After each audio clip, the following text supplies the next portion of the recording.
messieurs, amoureux de la science, amoureux du savoir.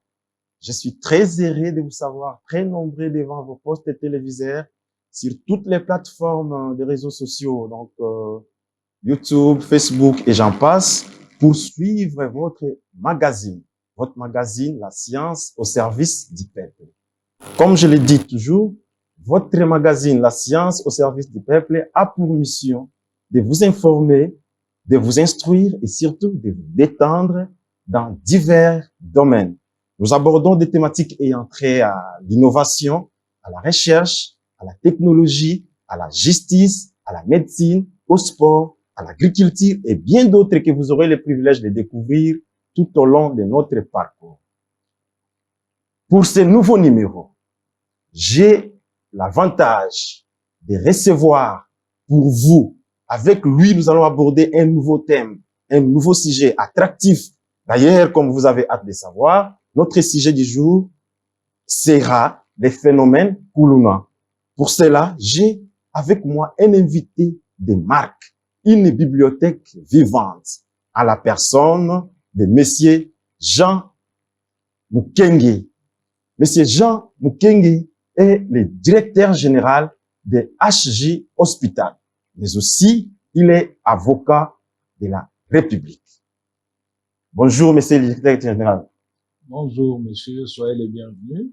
Merci. Je peux corriger quelque chose? Merci beaucoup. Vous pouvez corriger sur votre présentation parce que ça vous représente. Avocat général. Merci, vous l'avez compris. Monsieur Jean Mukenge est avocat général. Donc, c'est avec lui que nous allons aborder cette thématique autour du phénomène Kuluna. Mais à part ça, vous allez bien? Comme disent communément les Congolais, Dieu fait grâce. À travers votre sourire, nous pouvons bien les comprendre et les deviner. Dieu fait grâce. Monsieur le directeur général, que pensez-vous de ce sujet, les phénomènes Kuluna? D'abord, je crois qu'il faut qu'il y ait un réveil de la société pour qu'on puisse maîtriser ce phénomène. Et ce que je peux en penser, c'est le mal. Parce que notre société est aujourd'hui gangrénée par des bandes de voyous, par des bandes des infracteurs, de telle façon que ils menaient une vie pénible dans certaines cités est devenue une gageure. Les bons citoyens souffrent de la présence de ces bandits et la vie devient de plus en plus compliquée. Il faut donc que nous puissions savoir quelles sont les causes de ce phénomène et surtout comment nous pouvons l'arrêter. Je crois que si j'ai bien compris, c'est ça l'ordre du jour de la rencontre d'aujourd'hui. Vous l'avez bien compris, l'ordre du jour, c'est les phénomènes Kuluna qui refait surface, surtout ici à Kinshasa, raison pour laquelle nous l'avons choisi, à l'intention de nos téléspectateurs qui sont très nombreux à suivre à l'instant notre magazine La Science au service du peuple. Mais, monsieur le directeur général, nous entendons parler des phénomènes Kuluna. Est-ce que on peut bien plus comprendre c'est quoi ces phénomènes? Est-ce qu'il y a une définition de ces phénomènes Kuluna? Je vais être un peu prolixe peut-être, dire beaucoup de choses, revenir à beaucoup d'autres sciences, à beaucoup d'autres sources, en vous disant que avant qu'il ne créa le monde, Dieu vivait dans la plénitude de sa solitude, accompagné des anges. L'un d'entre ceux-ci, en l'occurrence Satan, que vous connaissez, qui était le plus estimé du Créateur, s'est résolu à se rebeller contre l'ordre établi. Il y avait un ordre qui était établi et Satan, qui était le plus aimé, selon les Écritures, de ceux qui entouraient le Créateur, s'est rebellé contre lui. De mémoire d'humain, le comportement de Satan constitue la première violation de la règle. Règle avec R majuscule.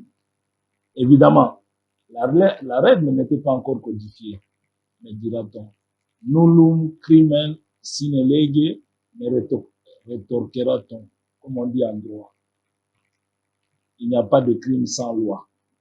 Le fait commis par Satan pouvait correspondre à une incrimination du Code pénal congolais. Mais il est antérieur à celui-ci.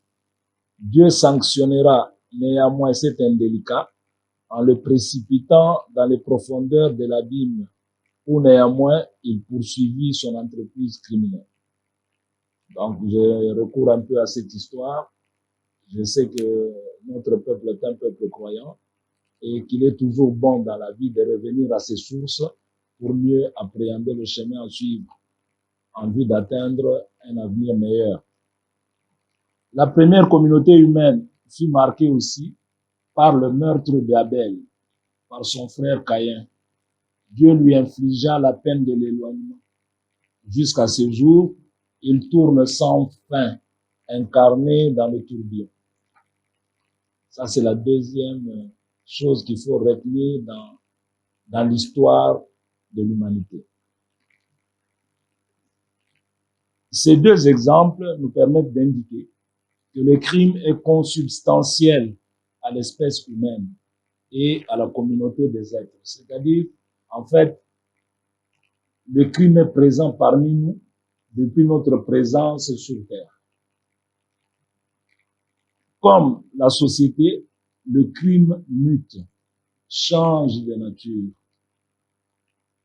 se raffine, se renouvelle, s'ingénie, améliore son modus operandi, le crime. Il améliore sa façon d'être exécuté, affine ses moyens, affine ses méthodes. La justice, instrument de régulation des rapports sociaux, de la vie sociétale, est appelée chaque jour à relever le défi du crime en adaptant les moyens de répression. Pour ce faire, elle doit mieux appréhender celui-ci, le connaître pour mieux concevoir le moyen de l'enrayer. Donc, pour que nous puissions, que notre justice, que notre police puisse mieux combattre le crime, il doit bien concevoir les moyens de l'enrayer après avoir pu se pénétrer de l'essence du crime. Donc, l'objet d'aujourd'hui, je crois, est celui de mieux cerner le phénomène Kuluna pour mieux le combattre. Je crois que c'est peut-être de ça que je vais utilement parler avec mes petits moyens. Je diviserai donc mon exposé en 3 parties. La première sera consacrée aux généralités, à la définition, à l'historique, à la localisation et aux caractéristiques du phénomène. Le deuxième sera le cadrage ou identification des causes du phénomène. Et le troisième sera peut-être les pistes de solution. Je voudrais dire que cette réflexion ne date pas d'aujourd'hui. Elle date d'il y a plusieurs années, une dizaine d'années. J'étais encore en fonction comme procureur, je crois, procureur. Et j'avais réfléchi sur ces phénomènes qui venaient de naître pour essayer de mieux l'enrayer. Et excusez-moi, je salue quelqu'un qui m'avait aidé qui m'avait pas aidé, qui avait aidé le pays, parce que au moment où ces crimes, disons, cette criminalité était née, lui, il était le responsable de la police. C'est le général Kanyama. D'heureuse mémoire pour moi, parce que je pense toujours à lui. Bon, nous ne sommes pas là pour lui. Je crois que là où il est, il fait de la même manière ce qu'il a toujours fait. Nous l'avons compris, monsieur le directeur général. Ouais. C'est important, vous l'avez souligné, que c'est la rébellion au départ du Satan envers le Seigneur, l'ordre établi, Adam également. Mais nous pourrions maintenant plus savoir dans notre pays. Est-ce que vous pouvez remonter un peu pour qu'on ait une image selon l'espace et le temps? Quand est-ce que ces phénomènes Kuluna a refait vraiment surface dans notre pays? Je crois que c'est aux alentours de la fin des années 2000, oh non, j'allais dire 2000, vers 2006 que ce phénomène est né. Mais nous devons faire attention. Nous devons faire attention parce que notre société est phagocytée par le crime, pas seulement le Koulouna. Actuellement, elle est sous l'influence de cette criminalité nouvelle. Le Koulouna est une criminalité nouvelle dans notre société. Non pas en ce que de nouveaux faits sociaux ont donné lieu à de nouvelles incriminations, mais plutôt parce que certaines incriminations connaissent une plus grande ampleur ou se commettent avec plus d'ingéniosité et de défis. Parce qu'aujourd'hui, quand vous suivez le phénomène Koulouna, il y a de l'ingéniosité et le défi. Il suffit de voir ce qui s'est passé il y a quelques jours avec ce jeune homme qui avait brandi sa machette sur un policier et qui était en voie de porter cette machette sur le dit policier qui avait une arme. C'est que ça a pris une ampleur incroyable. Ces incriminations nouvelles dans le sens de notre définition, je vais en citer quelques-unes, les carjackages, les insanités, les incivilités, les dénudements des femmes sur les lieux publics. Et quand je parle de lieux publics, je parle de WhatsApp, de YouTube, de Facebook, surtout TikTok. Oui. Aujourd'hui, à l'époque, c'était même un peu moins visible. Les femmes pouvaient se dénuder dans les cadres de deuil, par exemple, dans une parcelle. Aujourd'hui, elles se dénudent même elles jettent leur nudité sur la place publique. Il y a un problème sociétal. Le viol, notamment à travers des relations sexuelles contre nature. Aujourd'hui, de plus en plus, j'ai revu encore ça hier ou avant-hier, de plus en plus, c'est comme si l'homosexualité fait partie de nos mœurs. Je ne veux viser personne, mais je voudrais quand même m'inquiéter. Les femmes se livrent entre elles à certaines choses, les hommes se livrent entre eux à certaines choses. Ce n'est pas dans notre culture. Ça vient d'une culture qui est importée. Même si à l'époque, dans les sociétés secrètes de nos ancêtres, il s'est passé quand même certaines choses, mais aujourd'hui, ces choses-là reviennent au galop. Il y a la consommation du chanvre à fumer. Aujourd'hui, on a même trouvé à Guinée, qui rend beaucoup plus la personne troublée qu'avant. Je peux viser aussi l'immigration clandestine.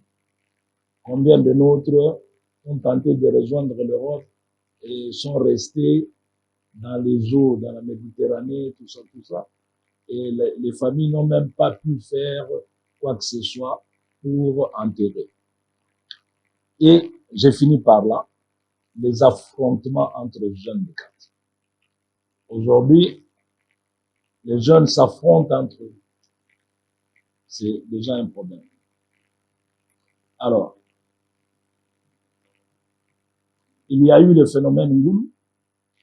Il y a aujourd'hui le phénomène Koulouna. C'est de ça qu'on doit parler. Qu'est-ce que le Koulouna? Le Koulouna, c'est un mot qui apparaît comme un néologisme linguistique. C'est-à-dire un nom quelconque qu'on a accolé à un certain nombre d'attitudes.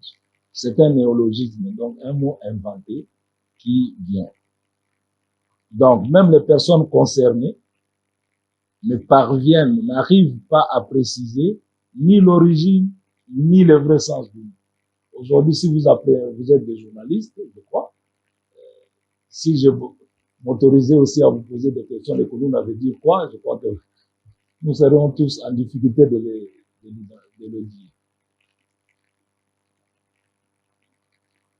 Donc, faute d'appréhender les signifiants, c'est-à-dire faute de définir le mot Kuluna, nous allons nous attarder sur les signifiés, c'est-à-dire sur les manifestations de ces phénomènes. Quelles sont les manifestations du phénomène Kuluna? Le mot Kuluna couvre à la fois un certain nombre de faits répréhensibles commis par un ensemble, une bande, généralement de jeunes, mais aussi par des auteurs de ces faits. Ceux qui font le Kuluna, on appelle ça Kuluna. Ceux qui font le Kuluna, on les appelle aussi les Kuluna. C'est-à-dire, et les signifiés et les signifiants sont caractérisés par un seul et unique mot. Je voudrais rappeler qu'à l'époque, dans cette ville de Kinshasa, il y avait eu le phénomène Pomba, c'est-à-dire les catcheurs d'un quartier allaient se battre avec les catcheurs d'un autre côté. Ouais. D'un autre côté, bon, moi j'ai grandi à Lemba, à l'époque. Les jeunes gens de Lemba étaient interdits d'aller à Matité. Les jeunes de Matité étaient interdits de venir à Lemba. Vraiment. Et je me rappelle que quand on devait aller voir le film à l'époque, chaque samedi, on devait aller chez Cinéville à Lemba, que vous ne connaissez peut-être pas, avant que Cinestar à Lemba ne soit ouvert. Mais les enfants de Matité aussi, pour aller voir le film le samedi, à 14h, 15h, on avait des problèmes. Pour qu'ils viennent aussi chez nous, il y avait des problèmes. Donc ça déjà été.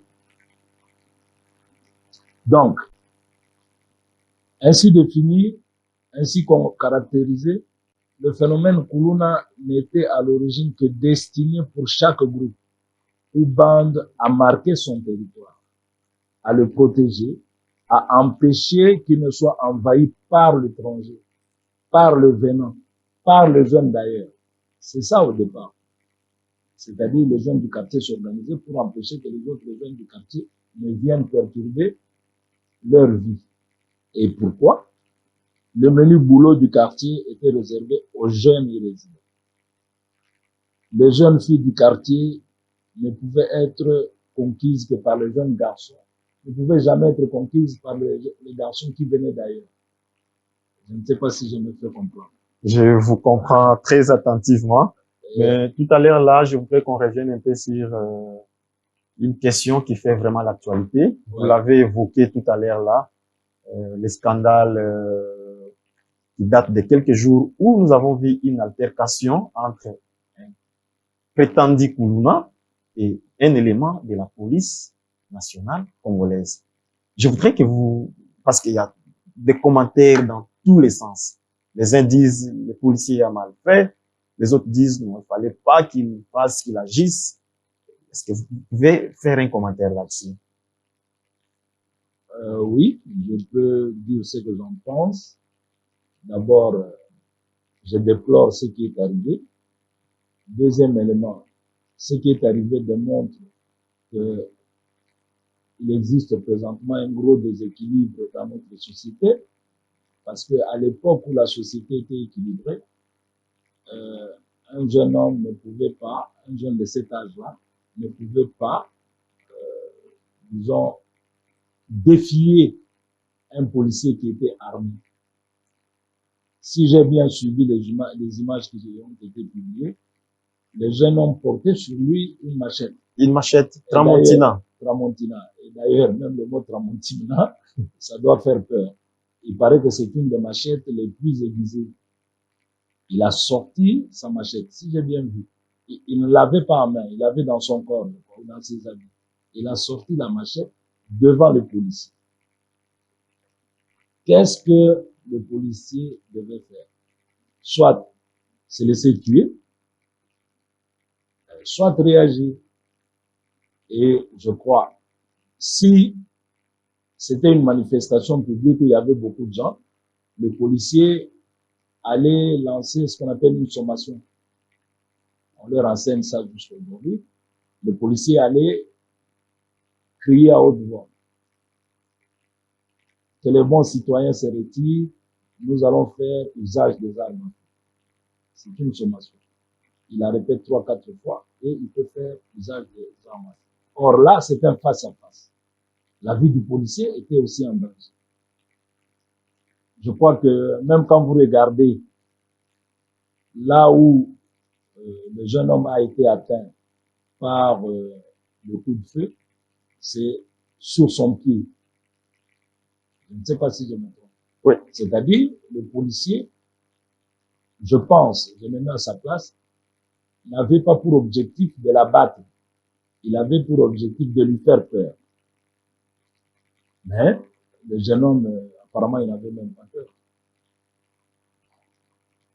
Si je peux dire quelque chose, je ne pense pas que juridiquement ou judiciairement, ce policier peut être poursuivi. Il n'aurait pas agi, qu'on l'aurait tué aussi. Et puis, c'est ça le changement qui est advenu dans notre société aujourd'hui.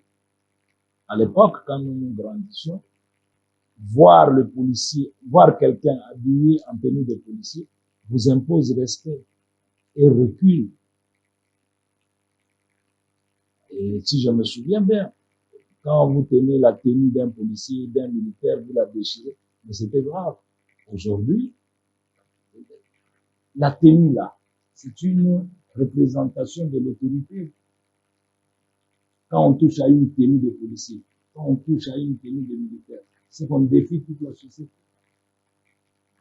C'est regrettable ce qui est arrivé, mais puis-je dire que c'était mérité. Évidemment, on n'a pas le droit de mettre fin à la vie de quelqu'un, mais on a le droit de se suicider. On peut inscrire ça même dans le cadre d'un suicide. Vous voyez que quelqu'un porte une arme à feu. Vous portez une machette et vous avancez vers lui, vous brandissez la machette. C'est comme si vous lui avez dit, tuez-moi. Enfin, je m'excuse pour des faits si graves de les prendre de ce côté-là. Vraiment. Merci, monsieur le DG. Vous l'avez d'ailleurs souligné.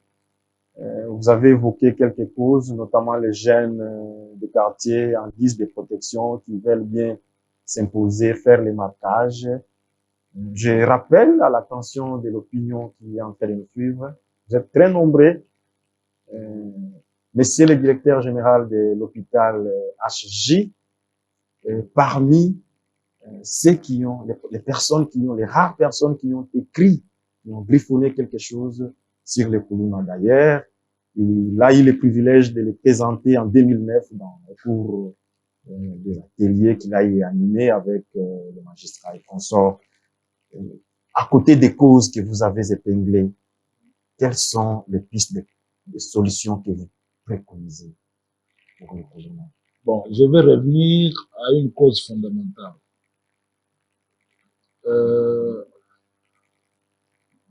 Le phénomène Kuluna est aussi né de la conséquence d'une mauvaise prise en charge de nos enfants. Pourquoi le dis-je? Pourquoi je le dis? Je le dis parce que l'éducation d'un enfant, l'éducation d'un homme se situe sur trois endroits, en trois endroits. La famille, l'école et la rue. Je ne sais pas si je me fais comprendre. Oui, la famille, l'école et la rue. Et la rue.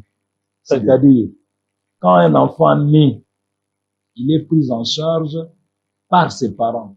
Ce sont ses parents qui indiquent à cet enfant-là la voie à suivre pour devenir un homme, pour devenir un citoyen. N'est-ce pas? Oui. Deuxième chose, le savoir. L'école, c'est le lieu du savoir. Mais ce n'est pas seulement le lieu du savoir. C'est aussi le lieu de savoir-être et de savoir-faire. C'est-à-dire, à l'école, on apprend comment être. On apprend comment faire. N'est-ce pas? Très bien. Le troisième lieu de l'éducation, c'est la rue. La rue, on peut y apprendre des choses, mais on peut y être perverti aussi. Parce qu'on y rencontre plusieurs catégories de personnes. Aujourd'hui, je vous pose la question. Est-ce que nous les parents, nous sommes encore responsables. Les parents sont en train de vous suivre. Chacun pourrait répondre à la question. Nous, les parents, nous faisons ce que nous aurions dû faire pour nos enfants? Aujourd'hui, vous voyez des enfants de 10 ans qui sont en train de traîner dans la rue. Où sont leurs parents? On va raconter n'importe quoi, pour fêter, tout ça, tout ça. Mais nous tous ici, nos mamans ont vendu des beignets, ils ont vendu du poisson salé pour que la fin du mois atterrisse pour payer les études des enfants. Aujourd'hui, il y a un abandon, un premier abandon au niveau de la famille. Les parents sont responsables. Et je voudrais vous dire que quand nous on grandissait dans cette ville, il y avait ce qu'on appelait les camions Kingabwa, les véhicules qui étaient dénommés Kingabwa. À 18 heures, ces véhicules-là circulaient dans toutes les rues de Kinshasa. Quand on trouvait un enfant mineur dans la rue, on le prenait, on l'amenait à l'endroit, à Kingabwa ici, ou bien à l'Ofitra, comme on appelait. L'Ofitra, c'est à la Bombela, vers le marché central. Et vous, parents, vous étiez tenus à suivre votre enfant, à payer les amendes. Parfois, on vous arrêtait même. Mais aujourd'hui, les parents exposent leurs propres enfants. Vous êtes maman. Vous demandez à votre fille de 16 ans, de 15 ans, de 18 ans, de vous rapporter de quoi manger. Et comme ça, comme si elle avait un capital que vous lui avez donné, elle doit vendre son corps pour apporter à manger à la maison. C'est-à-dire, vous êtes un parent défaillant, je m'excuse de dire ces choses-là. Aujourd'hui, à l'école, que se passe-t-il? C'est la dépravation des mœurs la plus totale. Quand je vois des enfants en train de danser, des danses obscènes, de se faire filmer, que ça soit dans une école là, je ne vais pas la citer, ou bien à l'UPC. C'est-à-dire, il y a quelque chose de déviant qui est en train d'arriver dans notre société. Il faut arrêter ça. Il faut arrêter ça. Et au-delà de ça, si on y ajoute la technologie aujourd'hui, il y a des enfants qui ont 5, 6 ans, mais qui ont déjà un téléphone avec tout ce qu'on diffuse sur le téléphone. Les parents laissent faire.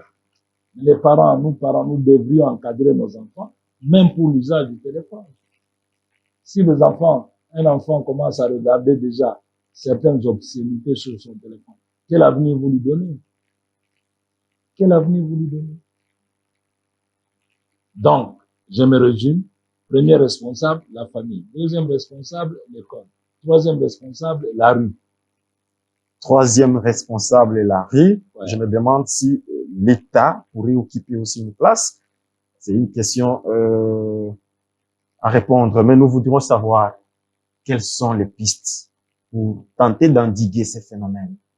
Je commence par votre première question. L'État et les régulateurs ont la responsabilité de tout ce qu'on est en train de dire. L'État doit prendre, doit accomplir ses tâches. Les jeunes gens qui circulent dans la rue, c'est à l'État de les ramener à la maison. À l'époque, moi j'ai apprécié ce qui est arrivé dernièrement. On a pris des délinquants, tout ça, on les a envoyés à Kanyama-Kasese. Service national Kanyama-Kasese. Pour qu'ils apprennent un travail. Mais voilà, l'État devrait multiplier ces gens. Il faut former les jeunes gens, ceux qui n'ont pas de travail. Il faut les mettre quelque part. Je me souviens, moi, quand on était gamin, je ne sais pas ce qu'il est appelé maintenant, il y avait des EGE, je crois, des établissements d'éducation et de garde des enfants. C'est-à-dire, c'était des prisons pour enfants. Il y en avait à Madimba, il y en avait, je ne sais pas. Et quand on arrêtait les enfants dans la rue, les enfants qui ne faisaient rien, on les amenait là-bas pour leur apprendre les métiers. Aujourd'hui, je ne sais pas ce que c'est devenu. Je ne sais pas ce que c'est devenu. Parce que quand on appréhendait des jeunes gens dans la rue, on les amenait, s'ils n'étaient pas formés, on les amenait pour les former, pour leur apprendre un métier. Voilà. Que diriez-vous, monsieur le directeur général, à ceux qui pensent que l'appareil judiciaire serait complice de la persistance du phénomène Koulouna? On arrête un Koulouna aujourd'hui, quelques temps plus tard, il est relaxé. Est-ce qu'il y a une complicité ou pas? Bon, je ne voudrais pas prendre la responsabilité de dire qu'il y a une complicité. Je devrais avouer qu'il y a quelque chose qui ne marche pas. Notre appareil judiciaire souffre aussi de la situation actuelle. C'est-à-dire, il n'assume pas à suffisance toutes ses charges. Est-ce que les moyens sont-ils mis à disposition? Je ne sais pas. Il y a aussi, dans notre pays, une crise de la justice, de la manière dont la justice se déroule. Mais je voudrais dire quelque chose d'important. Un des principes majeurs de la démocratie, c'est qu'on ne critique jamais la justice. Merci beaucoup. On ne critique jamais la justice, mais je voudrais... Pour résoudre les erreurs commises par un magistrat, il y a des voies. Par un inspecteur de police, il y a des voies pour les résoudre. Mais ce n'est pas la place publique qui constitue la voie pour résoudre des erreurs. Merci bien, nous l'avons compris, monsieur le directeur général. À l'époque où vous étiez procureur, je voudrais vous rappeler qu'il existe, il a existé en ces temps-là, un général de la police, vous l'aviez d'ailleurs évoqué tantôt, le général Célestin Kanyama, qui avait instauré les phénomènes Likofi, l'opération Likofi. Je voudrais savoir, parce que vous étiez en fonction à ce temps-là, est-ce que vous en étiez informé? Si oui, quel était votre avis? Est-ce qu'aujourd'hui, vous pouvez conseiller à l'État de rééditer l'opération Likofi? J'étais au courant, j'avais appuyé ça. J'avais appuyé ça. Et c'est ce qui manque maintenant. Il faut restaurer cette structure-là. Il faut remettre en place les structures qui ont existé. Évidemment, il ne faut pas revenir au passé, mais il faut rénover. Quand vous allez dans des pays étrangers, il y a des structures d'encadrement des jeunes, des structures de récupération des jeunes. Il y a des parents qui peuvent être sanctionnés, qui peuvent être même condamnés quand c'est leurs enfants mineurs qui ont commis telle chose, telle autre chose. Nous sommes responsables, pas seulement devant Dieu, même devant l'État, nous sommes responsables de notre progéniture. Quand vous abandonnez vos enfants, est-ce que vous êtes un papa irresponsable, vous êtes une maman irresponsable? Il faut les prendre en charge jusqu'à ce qu'ils soient majeurs, jusqu'à ce qu'ils soient en mesure de se conduire par eux-mêmes et d'eux-mêmes. Mais quand vous restez chez vous à la maison, votre femme reste chez vous à la maison, vous laissez les enfants courir pour demander aux véhicules qui passent un peu d'argent, tout ça, tout ça. Cherchez l'argent. Ou bien n'ayez pas des enfants. Ou n'en ayez pas beaucoup. Merci, nous l'avons compris. Mais je voudrais un peu revenir dans votre bureau, parce que je rappelle que nous avons été reçus dans le bureau du directeur général de l'hôpital HG, monsieur Jean nous a reçus là-bas. Mais lorsque je contemple les photos que je suis en train de voir, que ce soit sur votre table de service, à travers les murs, je constate des photos prises avec les sphinx délimités, les docteurs Étienne Tshisekedi Wamulima. Quelles étaient vos relations? Je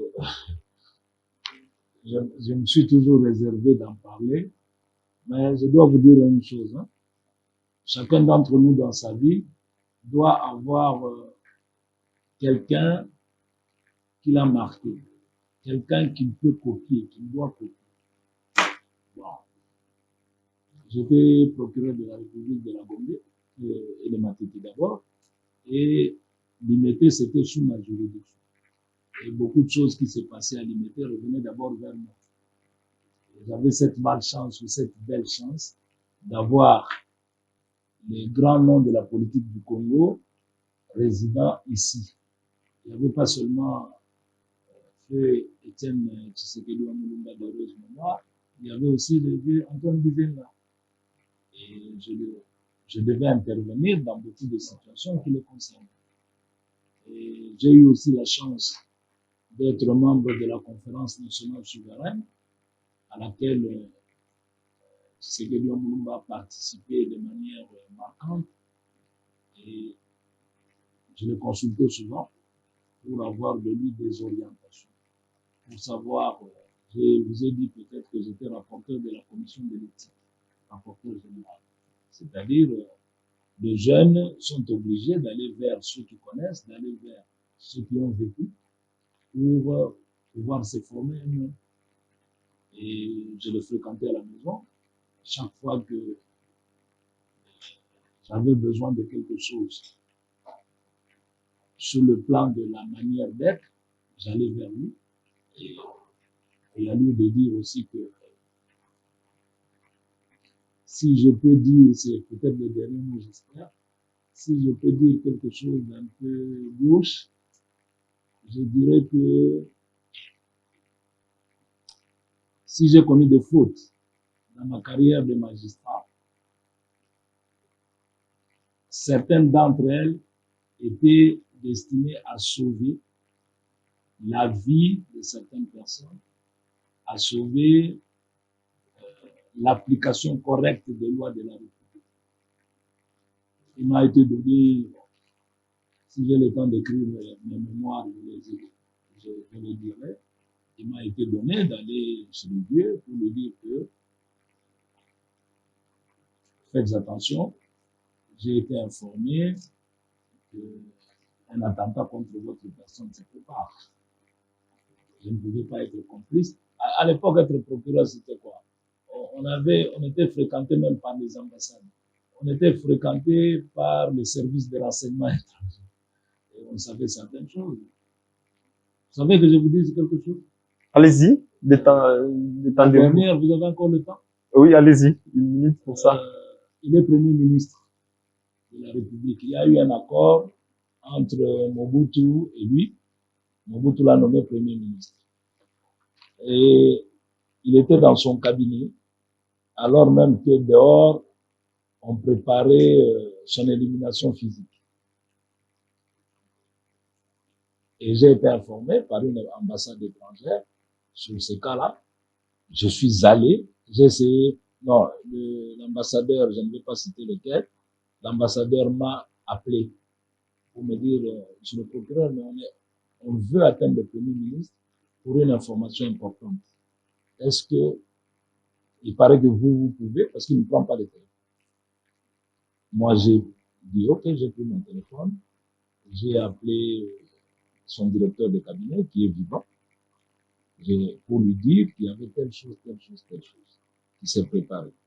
Je lui ai dit de quitter, de demander à son excellence de quitter son bureau, de ne pas emprunter 24 novembre, qui était la route pour venir de la Gombe jusque vers ici, d'aller par poids lourd. Il a fait ça. Il est sorti de son bureau dans un véhicule banalisé et il a pris boulevard. Après, il a pris 24, il a pris, au lieu de, c'est un vieux aussi qui était très malin, hein, très intelligent. Au lieu de suivre ce que moi j'avais dit, il a dit, mais il s'est dit, peut-être les pièges viendraient de moi. Il est allé plutôt sur le poids lourd. Non, au lieu d'aller sur le poids lourd comme je lui recommandais, il est allé sur l'avenue qui mène au même ligne. Qui mène au même ligne. Quand il va par là, il prend la droite donc, et au lieu de continuer avec la même ligne, il prend la route où s'est située l'ambassade de France. Et il va sur Kasavubu, il arrive chez lui. C'est une bibliothèque vivante. Et le colonel, oui. Le colonel qui était en charge de cette opération, malheureusement, il est décédé, mais il m'a confirmé ce que je savais. Et je vous le dis aujourd'hui, je crois, délié de certaines choses. Je vous le dis aujourd'hui, c'est dans ces circonstances-là que quelqu'un est décédé en lieu et place du Premier ministre. Donc, Et vous affirmez notre thèse, monsieur le directeur général, pour nous qui vous considérons comme une bibliothèque vivante. Acceptez avec moi que je revienne à une question. Je voudrais avoir votre avis en tant qu'expert. Si nous pouvons vous demander de donner un conseil au chef de l'État, au président de la République, dans les domaines de la justice, dans les domaines de la sécurité. Quand je parle de la sécurité, plus particulièrement les phénomènes coloniaux. Que diriez-vous à Félix-Antoine Tshisekedi Tshilombo, le chef de l'État?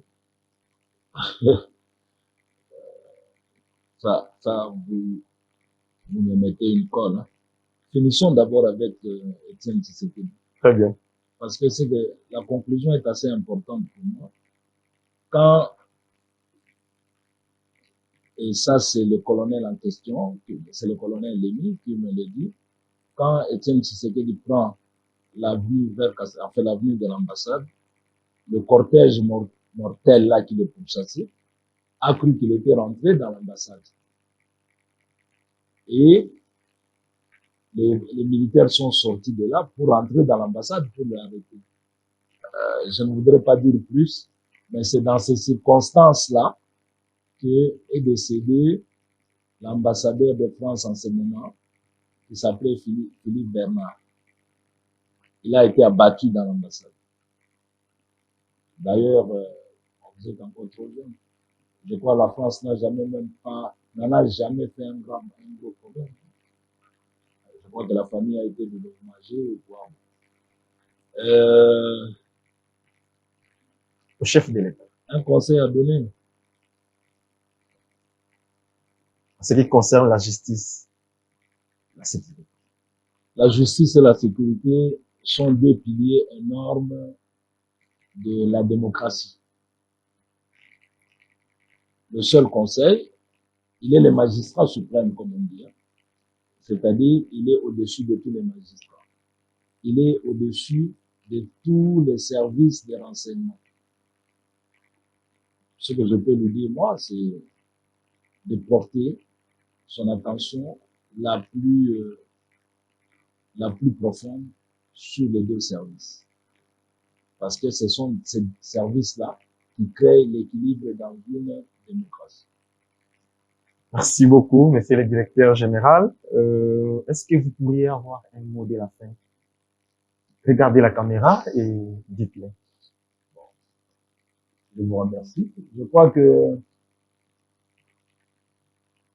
savez, mon dernier mot,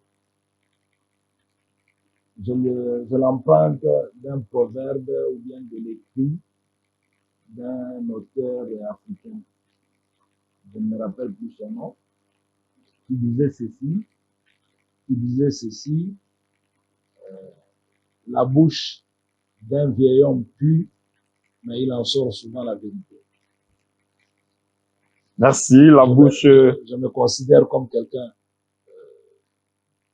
qui a déjà un certain âge et je crois que je dois dire certaines choses pour que les générations qui viennent après nous puissent s'en inspirer pour changer de vie et pour changer la vie de la nation. Donc, la bouche d'un vieillard pue, mais il sort toujours de cette bouche-là une certaine vérité. Monsieur Jean Mukenge, le directeur général de HG Hospital et avocat général de la République, nous vous remercions d'avoir accepté notre invitation. Mesdames, mesdemoiselles et messieurs, comme vous le savez, les bonnes choses ne dirent pas. C'est par ces mots, c'est ici que nous mettons terme à notre magazine d'aujourd'hui. Restez connectés à votre chaîne, abonnez-vous massivement et surtout, prenez le temps de partager les liens pour que les larges spectres possibles de la population puissent écouter la sagesse, comme l'a si évoqué M. Jean Mukenge, la bouche d'un vieil homme, puis ça sort une sagesse. Donc, nous l'appelons une bibliothèque vivante. Que Dieu vous bénisse de là où vous êtes. À la prochaine. Au revoir.